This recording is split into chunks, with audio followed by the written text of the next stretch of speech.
जन सुराज के सूत्रधार प्रशांत किशोर अपनी बिहार बदलाव यात्रा के क्रम में सीतामढ़ी के बाजपट्टी में बिहार बदलाव जनसभा को संबोधित करने पहुंचे। हाई स्कूल के मैदान में जनसभा को संबोधित करने के बाद उन्होंने पत्रकारों से बातचीत करते हुए भाजपा के सांसद संजय जायसवाल पर लीगल नोटिस भेजने के मामले पर निशाना साधा। भाजपा के सांसद को घेरते हुए प्रशांत किशोर ने कहा कि एक कहावत है, जब गीदड़ की मौत आती है तो वह शहर की ओर भागता है। उनको पता नहीं है कि किससे उलझ रहे हैं। बिहार के मुख्यमंत्री नीतीश कुमार को हमने मानसिक तौर पर बीमार कहा। भाजपा के प्रदेश अध्यक्ष दिलीप जायसवाल के मेडिकल कॉलेज को कब्जा करने का खुलासा किया, लेकिन मेरे खुलासे पर उनकी हिम्मत नहीं हुई कि हमको लीगल नोटिस भेजें। संजय जायसवाल ने लीगल नोटिस भेजकर कहावत को प्रमाणित कर दिया है। उन्होंने आगे तंज करते हुए कहा कि किस्त जारी होने का डर इतना है कि कुछ गीदड़ पहले से फड़फड़ाने लगे हैं कि कहीं अगला नंबर मेरा न हो। दिलीप जायसवाल पहले से मूर्छित होकर गिर गए हैं, भागे हुए हैं और अब नए नए खिलाड़ी आ रहे हैं। इनका भी उपाय किया जाएगा।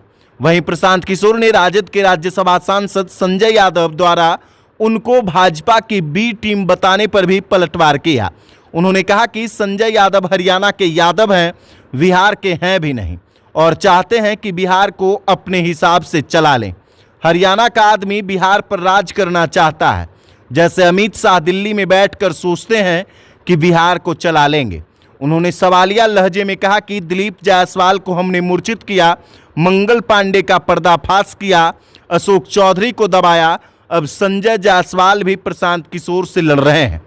उधर राजद की राबड़ी देवी दिलीप जायसवाल को अपना भाई बताती हैं और प्रशांत किशोर कैसे भाजपा की बी टीम हो गए। प्रशांत किशोर ने सीतामढ़ी की जनता से बड़ा वादा करते हुए कहा कि दिसंबर 2025 से बुजुर्गों को 2000 रुपये मासिक पेंशन, बच्चों को निजी स्कूलों में मुफ्त शिक्षा और युवाओं को बिहार में ही 10 से 12 हज़ार रुपये का रोजगार मिलने लगेगा।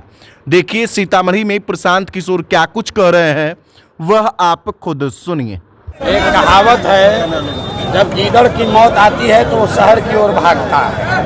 तो ऐसे ऐसे नेता जो हमको लीगल नोटिस दे रहे हैं, इनको पता नहीं है कि किससे उलझ रहे हैं। और सुनो मेरी बात, एक लीगल नोटिस ने एक बात तो प्रमाणित कर दिया कि इनके जो बड़े भाई हैं दिलीप जायसवाल, जो भाजपा के अध्यक्ष हैं, वो आज तक उसका हिम्मत नहीं पड़ा ये कहने को कि उसने कॉलेज कब्जा किया है कि नहीं किया। आज तक नीतीश कुमार का हिम्मत नहीं पड़ा कि हम पर मानहानि का या लीगल नोटिस कर दे, मानहानि का केस कर दे। हम सीधा कैमरे पर कह रहे हैं कि मानसिक तौर पर बीमार हैं। अब संजय, सुनो भाई, मैंने आपको कह दिया कि जब गीदड़ की मौत आती है तो शहर की ओर भागता है। कितनी किस्त जारी होने का डर इतना है कि गीदड़ सब जो है ये पहले से फड़फड़ा रहे हैं, अगला नंबर संजय पहले से फड़फड़ा रहे हैं कि कहीं मेरा नंबर ना आ जाए। तो जिनका किस्त जारी हो गया वो मूर्छित होकर गिर गए, भागे हुए हैं डर के मारे, बोलने का दम नहीं है।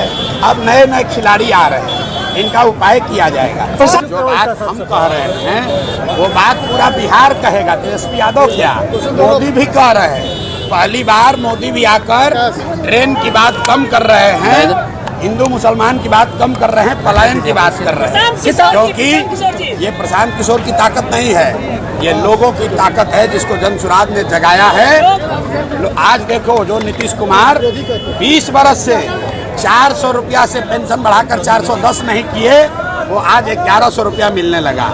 आशा का मानदेय डबल हो गया, रसोईया का सैलरी डबल हो गया। अब कह रहे हैं कि महिलाओं को 10,000 रुपया देंगे। यही बात तो हम जन सुराज लोगों को समझा रहा है कि आप अपने बच्चों के लिए खड़े हो जाओ। बिहार सरकार की तिजोरी जो जनता का पैसे से भरा हुआ है, उस पैसे पर आपका हक है, नेताओं का और भ्रष्ट अफसरों का हक नहीं है। वो पैसा आपको मिलना चाहिए, आपके बच्चों के पढ़ाई और रोजगार के लिए मिलना चाहिए। संजय यादव हरियाणा के यादव हैं, बिहार का है भी नहीं। यहाँ बिहार में आकर सोचता है कि हम राज करेंगे। जैसे अमित शाह चाहते हैं कि दिल्ली से बैठ के बिहार को चलाएं, वैसे संजय यादव हरियाणा का आदमी समझता है कि हम बिहार को चलाएंगे। प्रशांत यादव कितना नुकसान पहुंचाएंगे? दिलीप जायसवाल को पटक के मूर्छित कौन किया? प्रशांत किशोर। मंगल पांडे का पर्दाफाश किसने किया? प्रशांत किशोर। अशोक चौधरी को कौन दबाया? प्रशांत किशोर। संजय जायसवाल किससे लड़ रहे हैं? प्रशांत किशोर से। अब भाजपा का बी टीम हो गया प्रशांत किशोर। क्या और दिलीप जायसवाल राबड़ी देवी को कह रहा है मेरा मुंह बोला भाई है। राबड़ी देवी कह रही हैं कि दिलीप जायसवाल मेरे मुंह बोले भाई हैं, और अपने आप को कहता है कि हम भाजपा से लड़ते हैं।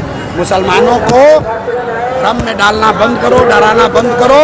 मुसलमानों को हम लोग कह रहे हैं कि भाजपा से मत डरो, अल्लाह से डरो, हक के साथ खड़े हो, अपने बच्चों के साथ खड़े हो।